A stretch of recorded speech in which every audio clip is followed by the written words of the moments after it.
சேவர் கொடியோனே செந்தமிழ் நாயகனே தோகை மயில் வாகனத்தை துணையாய் கொண்டவனே வேலை கையிலேந்தி வினையை தீர்ப்பவனே ஆனை முகன் தம்பியே அம்மையப்பன் நம்பியே குன்றுதோறும் குடியிருக்கும் குமரா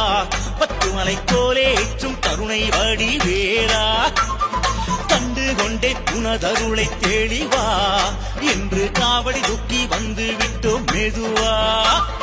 சேவர் கொடியோனே செந்தமிழ் நாயகனே தொகை மயில் வாகனத்தை துணையாய் கொண்டவனே முருகா.